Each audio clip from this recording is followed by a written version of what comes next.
nuevamente estamos aquí en su programa hablando de tanatología bíblica, y pues es un gusto nuevamente estar con ustedes a través de estas ondas radiales en el cuales nos podemos pues llegar hasta sus hogares, ahí a sus trabajos, a su carro, en lo que usted va conduciendo su vehículo, pues puede estarnos escuchando, así que con toda atención, ¿verdad?, donde se van dirigiendo y escuchando lo que en esta hora pues vamos a estar tratando, hablando un poco más de lo que es la tanatología dentro de la iglesia. Pues bien, vamos a seguir adelante, ¿verdad?, y que podamos aprender un poco más. Hemos estado hablando ya sobre estas semanas, sobre lo que es la meta, ¿no?, de un cristiano.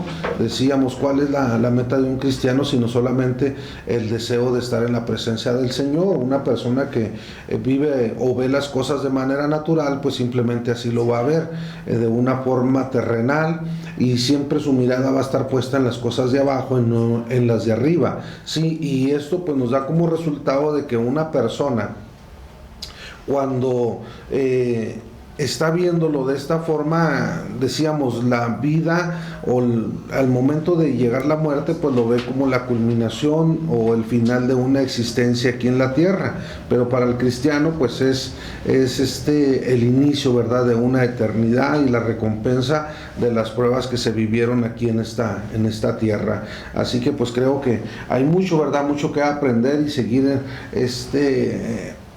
tomando de este tema que hemos estado hablando ya sobre lo que es la tanatología. Así que pues vamos a seguir adelante, ¿verdad? Vamos a seguir tratando un poco más para prepararnos, decíamos también, ¿verdad?, prepararnos para el morir. ¿Cómo es? Pues era precisamente restableciendo, o vamos a ir poco a poco nosotros restaurando nuestro cuerpo, nuestra alma, nuestro espíritu, para estar enteramente listos para cuando llegue ese momento, que nosotros no podemos evitar, aunque quisiéramos. Dios ya tiene designada, Dios ya tiene la fecha puesta, así que nosotros lo único que tenemos que estar haciendo pues es esperar a que llegue ese momento para ir al encuentro con el Señor. Pero mientras, pues, ¿qué hacemos? ¿Qué tenemos que hacer? La semana pasada hablábamos un poco sobre qué hacer con una persona que está a punto de morir o que está en esos momentos de agonía, qué es lo que implica o cuál es la responsabilidad que lleva como cristianos el momento, ¿verdad?, de que estemos atendiendo o que somos llamados. Es ahí la importancia que lo que yo quisiera que entendiéramos aún como cristianos sobre lo que nos enseña la tanatología, de que tenemos que estar de cierta manera preparados para cuando se lleguen los momentos en los que tengamos que ministrar o dar un consejo. A veces somos muy dados, y no estoy diciendo que sea mal, no está mal del todo, claro que no, de ir a un hospital y llevar burritos, llevar café ahora que se viene el frío, y creemos que con eso ya estamos cumpliendo, creemos que con eso ya estamos haciendo la labor de ir y suplir la necesidad de aquella persona. Tal vez estamos supliendo la necesidad biológica, pero la necesidad moral, la necesidad espiritual, en dónde está quedando. Y ahí es donde nosotros tenemos que tener un poco de conciencia o analizar qué es el trabajo realmente que estamos haciendo. Si solamente estamos haciendo una parte, bien, tal vez no todos tengamos el llamado o el sentir de trabajar en el área de la tanatología. Es por ello que dentro de la iglesia se levantan diferentes ministerios, y por qué no, a lo mejor dentro de la iglesia poder 1, 2, 3 hermanos, no sé, que pudieran interesarse en cuanto a lo que es esta área, para que en el momento que nosotros estemos visitando o yendo a llevar un alimento a un hospital, se imagina que en ese momento llegara una persona y nos dijera: oiga, mi familiar está a punto de morir, ya me dijeron que ya no hay nada que hacer con él, ya no dan esperanzas, ya solamente le están dando unas horas, ya lo van a desconectar, ya no sabemos qué hacer. Pero ustedes que son hermanos, ustedes que le sirven a Dios, ¿en qué me pudiera ayudar? ¿Qué pudiera hacer por nosotros? ¿Qué pudiera hacer por por el que está en aquel cuarto, ¿verdad? Lleno de aparatos en terapia intensiva, y a veces nosotros pues solamente a lo que llegamos, como decía, es a repartir alimento y hacer una oración, sí, pero ¿qué más? La gente en ese momento está desesperada, está angustiada, y ella quisiera ver algo más que simplemente un burrito, una taza de café, de ver o sentir una oración ahí por ellos, sino ellos quisieran un poco más que los tranquilizara, que los confortara en ese momento tan difícil que están, porque van a perder. De hecho ya saben, ya se les avisó que va a morir ese paciente que tienen internado, y nosotros ¿qué hacemos? Hacemos una oración y punto. A lo mejor cantaremos ahí, pero ahorita también quiero tratar de en cuanto a lo que es el momento de luto, qué hacer con esa situación, ¿verdad? Pero bien, nada más para recordar un poquito, nosotros lo que tenemos que hacer al momento de que se nos diera la oportunidad de estar con esa persona que está a punto de morir, que está agonizando, decíamos la semana pasada, es importante que nosotros reafirmemos la fe de esa persona. Tal vez en ese momento haya dudas, haya inquietudes, haya una confrontación con su espíritu, tal vez haya un redarguir, no sé, pueden haber sentimientos encontrados, y qué estamos haciendo nosotros. Entonces tenemos que llegar y consolidar esas convicciones que han puesto en ellos, esa confianza y esa seguridad de la salvación. Ahí es donde tenemos que reafirmar esa fe personal, tal vez evangelizándole, y dirá, pues que no era cristiano. Sí, tal vez es cristiano, y no quiero decir porque yo le lleve un evangelio, la voy a evangelizar, quiere decir que es una persona inconversa y por primera vez va a escuchar el mensaje. No, le voy a dar las buenas nuevas, que eso es lo que significa, ¿verdad? Entonces yo voy a darle una palabra, yo voy a darle un momento de aliento, ¿verdad? Que ella sienta que no está sola en esos momentos, está Dios, sí, pero también estamos nosotros ahí junto con ellos, ¿verdad? Para poder ministrarle y que pueda sanar su espíritu. A lo mejor su cuerpo ya no va a sanar, a lo mejor su cuerpo va a morir, y va a morir en esa condición, pero al menos ella va a poder sacar esos rencores, resentimientos, esos sentimientos encontrados, pudiéramos decir que hay, hablándole aparte, ¿verdad? Tal vez de una evangelización que le diéramos, ¿por qué no hacerle entender, si aún así no lo ha podido comprender, de lo que es la soberanía de Dios? Que yo, aunque vaya y ore por ella, aunque yo vaya y esté con ella, a lo mejor ya se llegó el momento, y no es porque yo no tenga fe en la oración, y que la fe que yo tengo no fue la suficiente para que sanara y saliera de ese hospital. No, estoy hablando de que la soberanía de Dios sobrepasa aún lo que yo quisiera, o lo que yo desearía, o lo que él desearía. No, ya la soberanía de Dios ya está puesta sobre el ser de esa persona. Así que si ya Dios destinó que se iba ese día, yo no puedo hacer más por ella. Así que simplemente tengo que aceptar, ¿verdad?, cómo Dios trata y de la manera que Dios quiere hacerlo. Por ello es que tengo que tomarme un tiempo tal vez y ponernos a cuentas con Dios. Sí, entendemos, ya vimos de qué manera Dios está tratando, y bueno,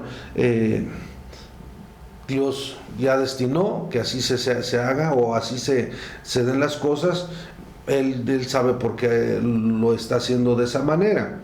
El hecho de que sea así no quiere decir que yo no pida por un milagro. A lo mejor y Dios quiere hacer un milagro, y lo puede hacer, claro, y esa persona que ya estaba desahuciada, tal vez se llegue a dar ese milagro que tanto deseamos, ¿sí? Y puede salir y dar testimonio. O sea, yo no sé, por eso repito, la soberanía de Dios es tan grande que yo no puedo a lo mejor entenderla como quisiera, y yo puedo ir y ponerla en las manos de Dios y casi despedirla, pero y si se levanta y si sale de ese hospital, entonces ¿qué va a pasar? ¿Dónde voy a quedar yo? Es ahí donde a veces nos confrontamos con nosotros mismos, y empezamos con ciertas dudas o ciertas inquietudes de saber qué sucedió. No, lo que sucedió simplemente fue la voluntad de Dios. Por eso es importante nosotros pedir la sabiduría de Dios para poder nosotros comprender, entender lo que Dios está hablando, lo que Dios está haciendo, y poder entonces asimilar de la manera que Dios hace las cosas, que yo pueda entenderlo. Y hablábamos de la vida de Job, cómo es que él llevó esa situación al extremo de perder sus hijos, perder su familia, perder sus propiedades, perder su ganado, todo lo que tenía, y aún él al final, ¿verdad? Él decía, bueno, mis ojos ahora te ven, cuando antes yo solamente te había escuchado, solamente te conocía de oídos, pero ahora entiendo el por qué tú reaccionaste de esa forma, ¿verdad? ¿Por qué tú hiciste lo que hiciste? Bien, entonces hay cosas que nosotros tenemos que ir entendiendo poco a poco. Ahora, decía la semana pasada, aquí tenemos que también comprender algo de lo que la Biblia nos dice, que si alguno está enfermo de entre vosotros, vaya con los ancianos y que lo unjan con aceite. Entonces, yo aquí quiero que podamos entender un poco esto, ¿verdad? Que cuando no comprendemos lo que significa o lo que simboliza este aceite, vaya, nosotros vamos a estarle dando poderes a algo, ¿verdad? Que Dios simplemente lo está usando como un símbolo, y que para esta persona en este momento viene siendo simplemente un estímulo para acrecentar su fe. Sí, el hecho de que yo llegue con un frasco de aceite, decíamos, entonces si el aceite nos va a dar la salud, si nos va a hacer el milagro, ¿para qué quiero médicos? ¿Para qué quiero quirófanos? ¿Y para qué quiero tantos aparatos? Entonces mejor en lugar de ello voy a tener por ahí aceite. No, aquí yo me convertiría en un alquimista, ¿verdad? Estaría utilizando la alquimia para poder entonces tomar el lugar de Dios en lugar de lo que Dios quiere hacer. Sí, entonces el aceite pues simplemente decíamos como un símbolo, ¿sí?, de la presencia del Espíritu Santo sobre su vida, para que reafirme en sí su ser. Y claro, tenerlo en oración, esto pues no debemos dejar de hacerlo. Bien, todo esto es lo que tratábamos la semana pasada, así retomando un poco, ¿verdad?, haciendo una recapitulación. Y aquí es donde quisiera que tratáramos un poco de esta situación. ¿Qué pasa? ¿Qué sucede cuando un ser querido o muy cercano, ¿verdad?, muere? ¿Qué es lo que tenemos que hacer nosotros ahora? ¿Qué es lo que ahora nos corresponde? ¿Qué sucede con aquellas personas que están ahí recibiendo la noticia cuando ya salieron a avisarles, ¿verdad?, que esa persona había muerto? ¿Sí? Bien, aquí lo primero que podemos ver es la reacción que están teniendo al escuchar la noticia, y ahí vemos un dolor por la partida de esa persona, ¿sí? Y aquí pudiéramos decir que se estaría convirtiendo, a lo mejor pudiéramos mencionarlo de esta manera, que se estaría convirtiendo en un dolor egoísta. Tal vez no por la persona que murió, a lo mejor, sino que por nosotros, porque pudo, no sé, de la manera que se dio, o de lo que estamos nosotros ahora viviendo, lo que estamos sufriendo, ahora lo que va a pasar. Sí, vaya, a veces le lloramos más a lo que se perdió que lo que sí era. Sí, o sea, vaya, quiero que entendamos esta situación. A veces decimos que se convierte en un dolor egoísta que está sintiendo esa persona al momento de recibir la noticia, o de que está viviendo los primeros momentos de que su ser querido, o su persona allegada, o su familiar acaba de morir. ¿Qué es lo que sucede, o qué es lo que pasa por la mente, por el corazón de esa persona? Bien, a esa persona que está sintiendo ese dolor, pueden ser varios factores por los cuales llegue a ese momento. Uno puede ser por lo que no dijimos, o lo que no se dijo. Vaya, ¿qué puede causar ese dolor? al momento de recibir la noticia, ¿qué no dijimos? ¿Qué no dijimos? Tal vez cuánto lo queríamos, tal vez cuánto lo apreciábamos, cuánto lo amábamos, alguna conversación que se quedó pendiente, algún problema, un malentendido que no se aclaró en su momento, algo que no pudimos hablar, algún malentendido, no sé, algo que quedó por ahí, sí, en espera, y que la muerte nos encontró y nos arrebató ese momento y ya no lo pudimos hacer. A veces las personas sienten ese dolor al escuchar, ¿verdad?, la noticia de que ya no está esa persona, y haberse quedado con esas ganas de hablar, de decirle, de expresarle, de abrazarlo, de mostrarle, de darle esas atenciones de cariño, de afecto, y no lo hicieron. Entonces puede ser un dolor que se esté sintiendo, pero por la situación de lo que no se hizo, o tal vez pudiera ser por lo que se hizo o lo que se dijo. Estamos hablando de que tal vez mientras estábamos en vida hubo una discusión y nos ofendimos, nos agredimos, un arranque de enojo, terminamos ofendiéndonos. Vaya, son momentos que se pudieran dar, ¿verdad?, en los cuales se estaría provocando una distancia, un distanciamiento, un alejamiento, y al momento de que esa persona muere, vaya, ¿cómo ahora corregir lo que dijimos, lo que hicimos? Y esa persona pudiera estar viviendo ese dolor a causa de aquello que se vivió y que no se pudo aclarar. O sea, tal vez yo ahora siento remordimientos o siento una carga de conciencia o un sentimiento de culpabilidad porque dije algo que no quería haber dicho, hice algo que no quería y terminé dañándolo, terminé ofendiéndolo, haciéndolo sentir mal, pero ahora ¿qué puedo hacer? Ya no está para remediar, ¿sí? Entonces hay diferentes situaciones. O sea, ¿qué podemos hacer como para poder ahora sentir esa culpabilidad sobre nuestras vidas?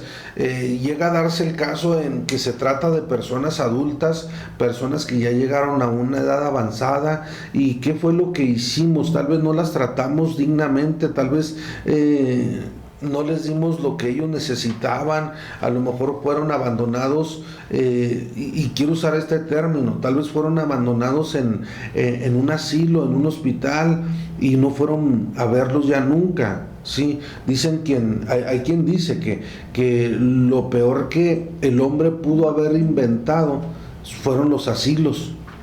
Sí, que no debería de un padre o una madre terminar abandonado en un asilo. Pues yo diría, o tal vez yo pensaría de esta manera, que si no fuera por esos asilos, ¿dónde estarían esas personas que están siendo abandonadas? Sí, con esos servicios paliativos, con esos cuidados que ellos necesitan, con las atenciones que ya sus familiares no quisieron darles, ellos estarían abandonados en una calle, en una casa. Hace unos días se veía la noticia aquí en la ciudad que una persona adulta ya mayor de edad, después creo que eran de 3 años, si no me equivoco, de 3 años que había estado abandonada en su casa, llegaron a visitarla unos familiares y se encontraron ya simplemente un cuerpo que tenía 3 años abandonada en esa casa. Entonces ese es el problema, que se llega a dar cuando tenemos a personas con edad avanzada, ¿sí? Y sienten que han abandonado, que los han desechado, y ahora si esa persona que muere, ¿qué hago? ¿Qué hago con ellos, verdad? ¿Qué hacer con esa persona o qué hacer con ese sentimiento? ¿Sí? Entonces, hay cosas que pudiéramos nosotros sentir en ese momento que nos están haciendo un choque en nuestra mente, ¿sí? Vamos a contestar aquí una pregunta que se que se me está haciendo. A ver, aquí se me cerró el... Vamos a dar una respuesta sobre lo que es el aceite, sí, lo que estamos hablando, y es importante hacerlo para aclarar las dudas, y qué bueno que lo está preguntando, sí, en cuanto a lo que es referente al aceite. Sí, decía esta pregunta: tengo a mi hijo con adicciones, entonces mi pregunta es que si puedo ungir con aceite su ropa.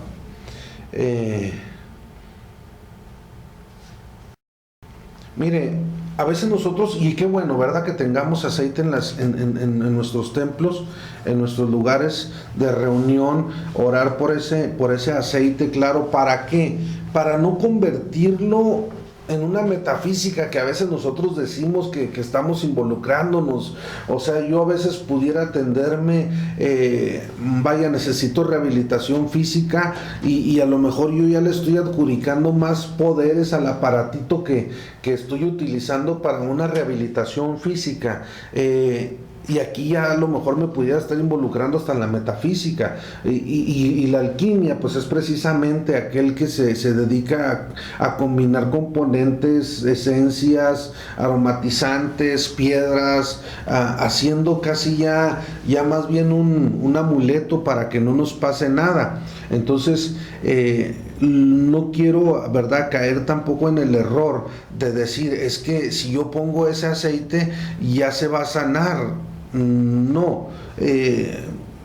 ¿Por qué? Porque se han caído en muchos errores, se han cometido muchos errores, y es precisamente el problema que en algunas de las iglesias se ha llegado al grado de vender aceite, se ha llegado al grado de vender pañuelos, de vender ciertos objetos, que la Biblia, vender un pandero, no sé, tal vez estoy ya yendo a un grado más extremo, ¿no? Pero se ha llegado a cometer ese error. Entonces, repito, el aceite aquí yo simplemente lo voy a estar tomando como algo simbólico que nos está representando la presencia del Espíritu Santo. Entonces voy a leer lo que dice Santiago capítulo 5 verso 14 y 15. Dice: ¿está alguno enfermo entre vosotros? Ahora, cuando dice está alguno, aquí esto nos deja muy claro que todos pudiéramos estar pasando, cualquiera estuviera pasando por una situación, llámese enfermedad, llámese adicción, llámese un problema, llámese una dificultad, cualquier situación que venga a nuestra vida.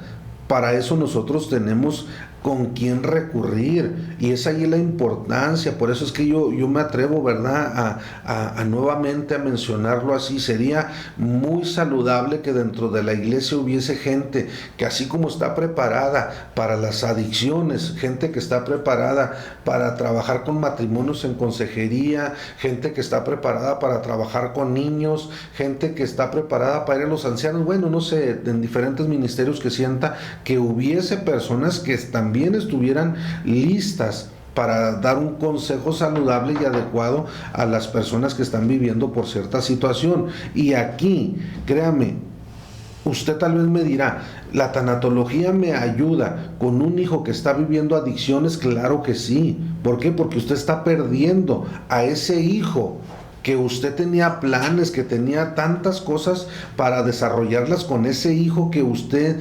añoraba o deseó tener, ¿verdad? Y que ahorita usted lo siente perdido, lo siente abandonado, en medio de una drogadicción. Es un duelo que se está viviendo, es una pérdida significativa. Claro, no estamos diciendo que ya no hay respuesta, ahí está la respuesta, y la respuesta es ir a los ancianos de la iglesia. Ir a los ancianos de la iglesia, porque, y no estoy hablando de una persona mayor de edad, sino una persona que tenga la madurez, la capacidad de poder trabajar con este tipo de situaciones. Y aquí bien dice, llame a los ancianos de la iglesia y oren por él, ungiéndole con aceite en el nombre del Señor. Y la oración de fe salvará al enfermo. Aquí, pudiéramos decir, y sanará o salvará o libertará al que está en las adicciones. Y el Señor lo levantará y si hubiere cometido pecados le serán perdonados. Entonces vamos a entender entonces esto. Al hablar de que nosotros estamos ungiendo con aceite en el nombre del Señor, aquí solamente estoy utilizando como símbolo del Espíritu Santo sobre esa persona, ¿sí?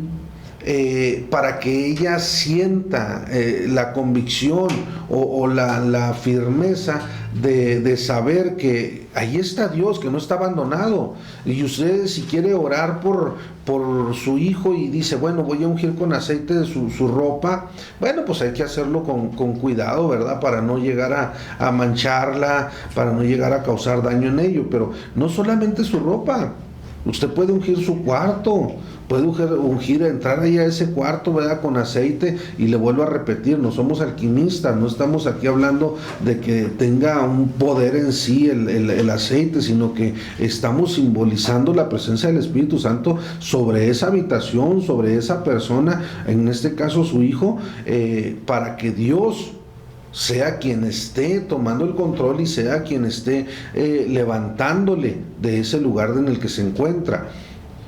Entonces, es importante entender entonces que lo que se está viviendo es un duelo.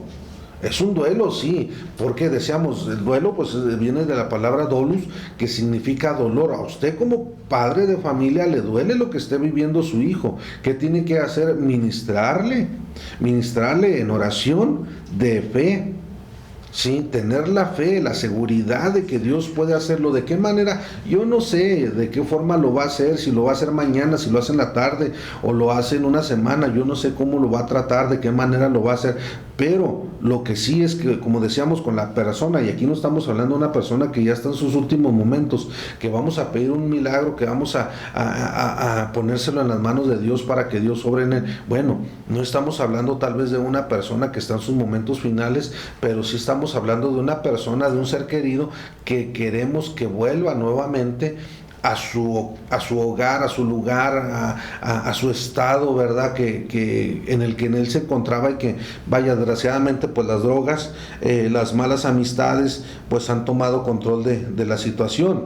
Entonces espero que quede clara la respuesta. ¿Se puede orar? Claro que se puede orar. El pastor tiene que orar por ese aceite, creo que sería lo más indicado. Ahí en la iglesia, en el servicio, podemos, ¿verdad? Como congregantes, llevar un frasquito con aceite, oramos en la congregación por ese aceite, se lleva a la casa, y como símbolo del Espíritu Santo, orar por el enfermo, y no solamente por el enfermo, orar por una persona, ¿verdad?, que también se encuentra en adicciones, claro que sí, sin involucrarnos, como decía, en llegar a caer en la alquimia o en la metafísica. No, vamos a entender que primeramente aquí Dios es el que está obrando, y que esto nos lo está dando de alguna manera para que nosotros afirmemos nuestra fe, nuestras convicciones.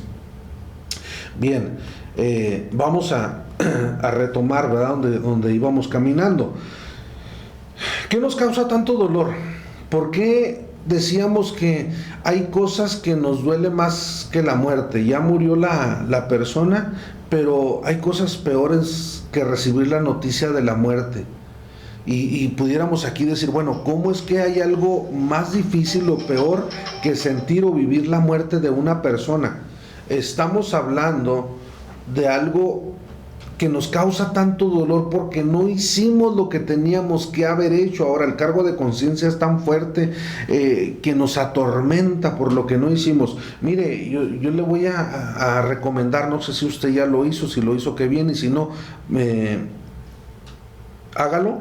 Hay una película que se llama Reto de Valientes, es una película cristiana que es un grupo de policías que andan al cuidado, vaya, de la ciudad, pero me llama la atención uno de ellos que tiene su familia, que son cristianos, que todo está muy bien, o marca la historia muy bien, pero tiene una hija, ¿verdad?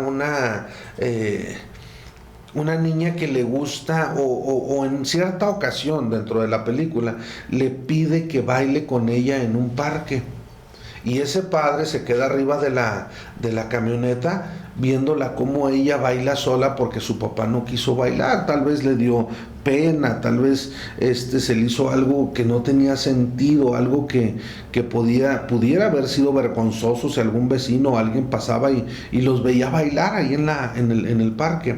Y así queda la trama, sino que cuando esa niña muere, este hombre, policía, ¿verdad?, siente tanto dolor por lo que su hija quiso hacer con él y él en ese momento no le tomó tal vez la importancia que tenía para su hija. De tal modo que cuando sucede esto, el padre llega a ese mismo lugar, a ese mismo sitio, se baja de la camioneta y se pone a bailar ahora él solo, deseando tener a esa hija con la cual poder bailar. Y es a veces lo que sucede con nosotros cuando tenemos a ese ser querido, a esa persona, y no le dijimos, no le tratamos, no le hablamos, no hicimos lo que tenemos que hacer. Y cuando viene ya todo esto, ¿sí?, viene ese tipo de situación, ese dolor que sentimos, ¿sí?, por no haber hecho lo que teníamos que, o lo que pudimos haber hecho.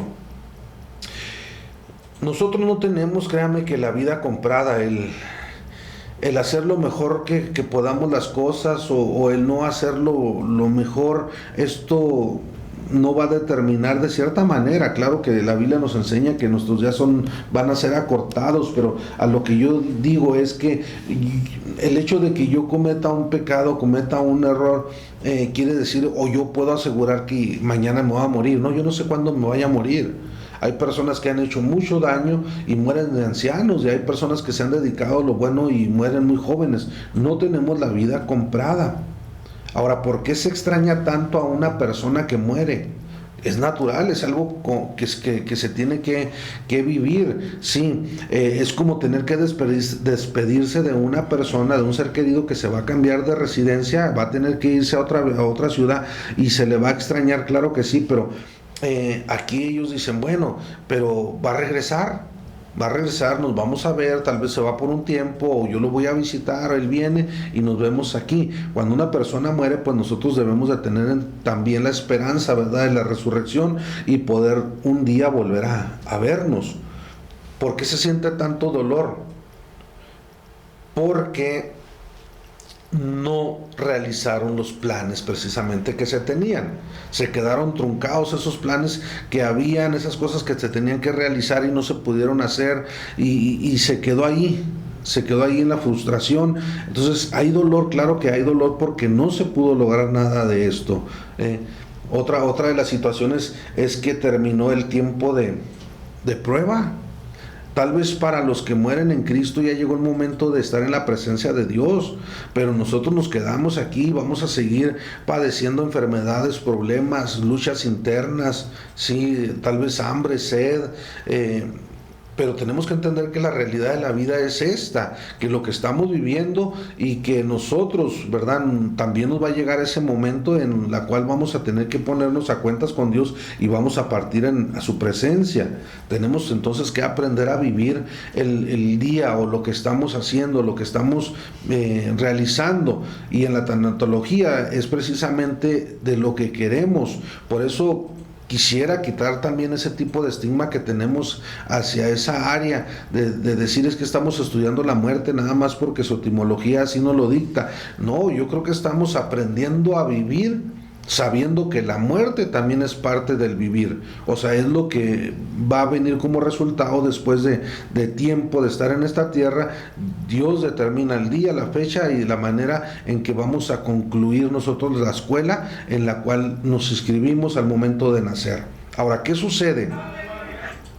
Dice en el libro de Eclesiastés capítulo 7 verso 1: mejor es la buena fama que el buen ungüento, y mejor el día de la muerte que el día del nacimiento. En la Nueva Traducción Viviente dice: más vale una buena reputación que un perfume costoso, y el día que morimos es mejor que el día que nacemos. Fíjese, en los judíos, o la tradición judía, para ellos no se celebraba el nacimiento, sino se celebraba, vamos a decirlo de esta manera, se celebraba el día de la muerte. Se recordaba el día que murió, no el día que nació. ¿Por qué? Porque el día que muere, pues es el día que vuelve al reencuentro con su Creador. Y el día que el niño nace, pues simplemente inicia una carrera, una prueba, una escuela en la cual un día se va a graduar. Entonces nosotros tal vez no nos acordamos ni la fecha ni cómo fue cuando nos suscribimos a un curso o a la escuela, pero sí tenemos muy bien recordado el día de la graduación, y al final nosotros hablamos más de la graduación, ¿verdad? De esa carrera que tuvimos que cursar, que de la inscripción.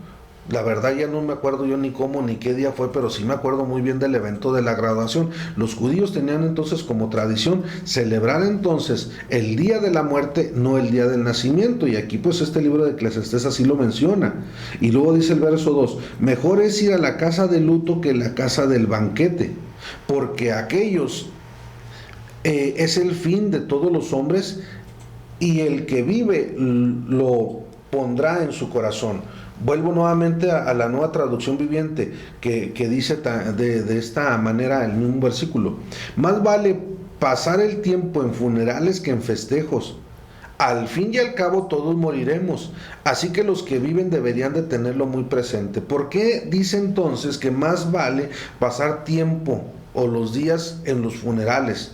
¿Por qué? Porque cuando estamos en una fiesta, créanme que todos nos olvidamos de lo que puede estar aconteciendo fuera de ese lugar de fiesta. Queremos ser felices, divertirnos, disfrutar, hacemos planes.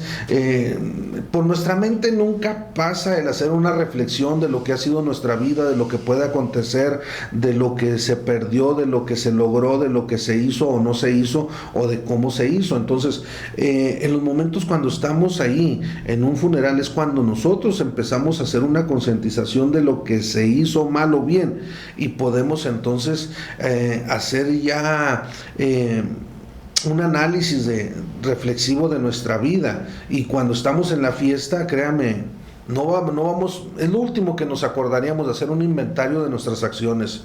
El verso 3 dice: mejor es el pesar que la risa, porque con la tristeza del rostro se enmendará el corazón. Y la otra versión dice: es mejor el llanto que la risa, porque la tristeza tiende a pulirnos.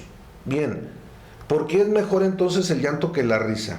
La risa nos hace sentir bien, sí, nos hace sentirnos a gusto, ¿verdad? Felices, pero para muchos hay cosas que nos hacen reír tanto, ¿verdad?, pero que no son correctos lo que se está haciendo. O sea, yo me puedo estar riendo de un chiste mal intencionado, una plática, una conversación que no me esté edificando para nada. Puedo estar viendo una serie, una película, puedo estar viendo algo que me cause risa, pero al final de nada me está edificando, de nada me está ayudando. No es una alegría que a mí me esté dando por lo bueno o bonito que estoy viendo, sino a veces hasta por la misma maldad, porque así es el hombre, busca enseguida lo malo, ¿verdad? Mientras que la tristeza nos hace recapacitar. Cuando lloramos, ¿verdad?, pues decimos, ya hemos hablado anteriormente, ¿verdad?, sobre lo que es el llanto. Hay diferentes tipos de lágrimas, tanto cuando las lágrimas son porque tenemos sueño, porque a veces lloramos también hasta de risa. En ocasiones las lágrimas son para limpieza, sí, de nuestros propios ojos, por alguna suciedad que ha entrado en ellos, pero también las lágrimas son por lo que estamos sintiendo, sí, estamos sacando fuera de nuestro corazón aquello que nos está haciendo daño, y descansamos, ¿verdad? Esto nos trae descanso también. Verso 3 dice: el corazón de los sabios está en la casa de luto, mas el corazón de los insensatos en la casa que hay alegría. Y la otra versión dice: el que es sabio piensa mucho en la muerte, mientras el que es necio solo piensa en divertirse.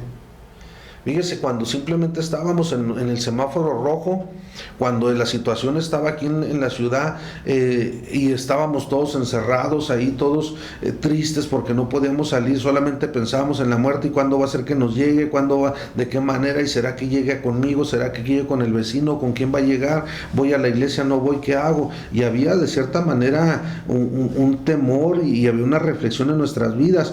Pero vaya, ya pasamos a semáforo verde y nomás ese cuenta, se abre la feria y todos andan allá llenos de alegría, de felicidad, sin pensar en los resultados que esto pudiera traer. Entonces, ¿qué es mejor? Él dice que el sabio piensa en la muerte, mientras el necio piensa solo en divertirse, ¿sí? Entonces, cuando hay dinero, hay amigos. Se acaba el dinero, ya no existen los amigos. Estamos enfermos en un hospital. Créame que esos que se desean ser amigos son los que últimos van a llegar, o si es que llegan a ir, o a lo mejor simplemente por compromiso van a llegar al funeral, si es que llegamos a la muerte. Entonces, aquí habla de los insensatos, que son los que precisamente solo piensan en divertirse sin medir las consecuencias. Ahora, ya para terminar, decíamos de luto. ¿Qué es el luto? La palabra luto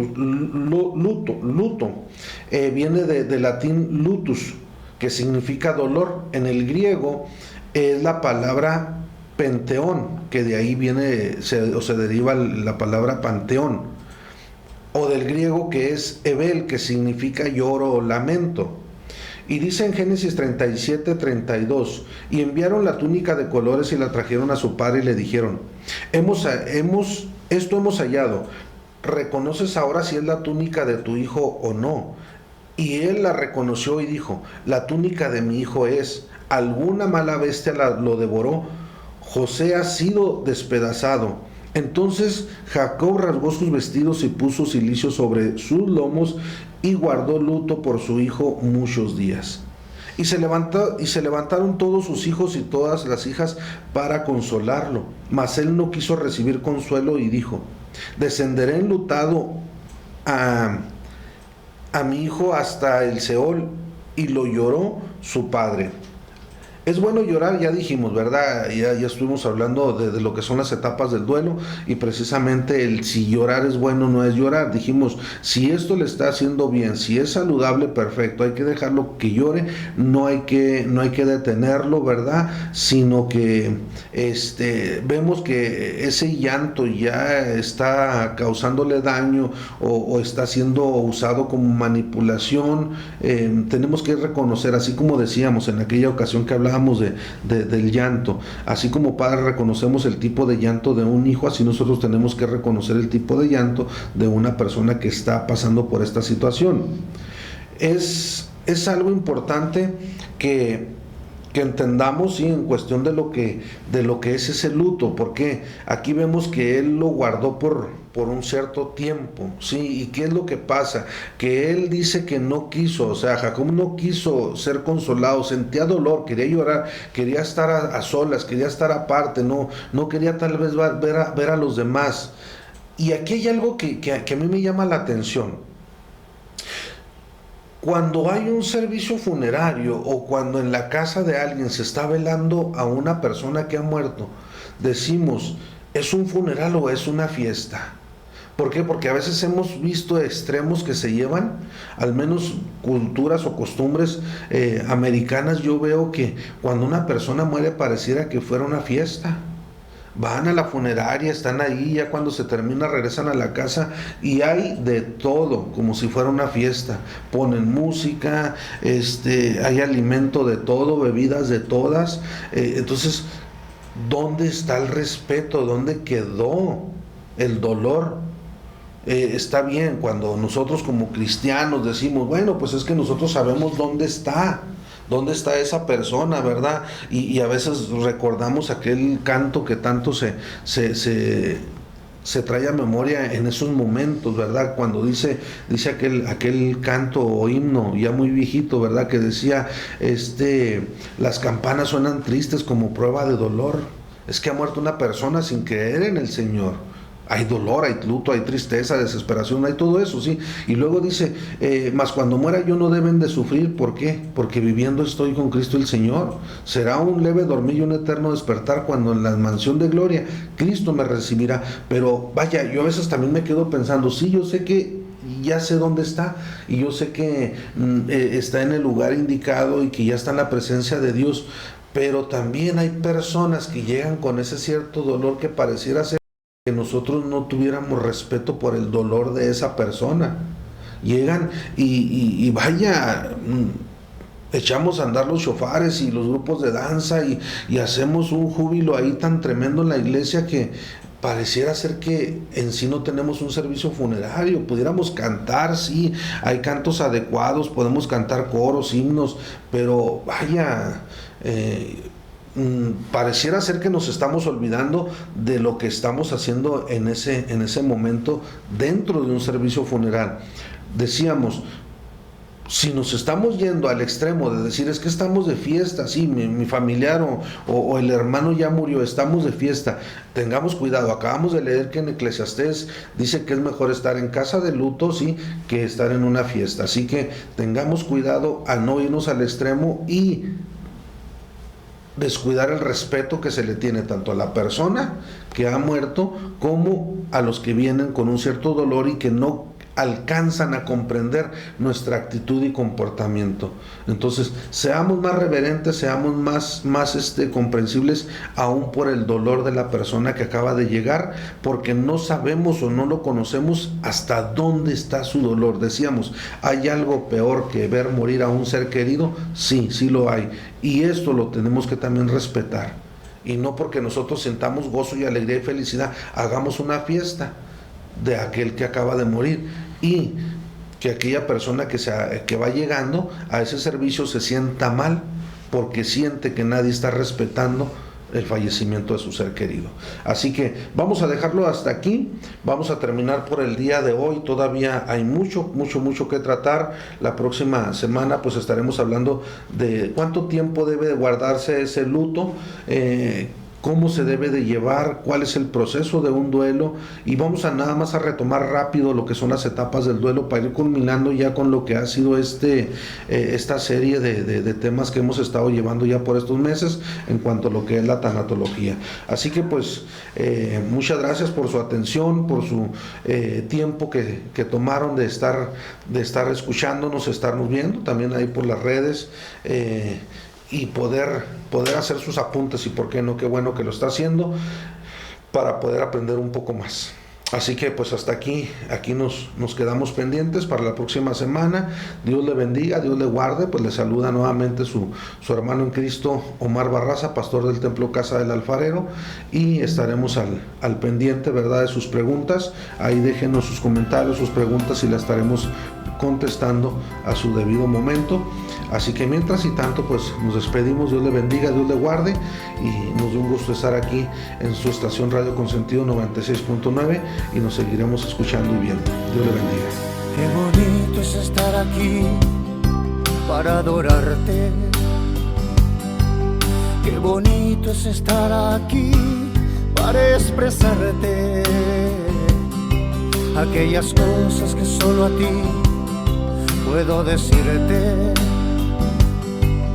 porque sé que solamente tú has de escucharme, mi amado Jesús, mi amado Jesús. Hay momentos que siento que no estás conmigo, pero con tu tierna voz me hablas al oído y me dices no temas, yo estoy contigo. Y Él te dice no temas, Él está contigo y yo estoy contigo.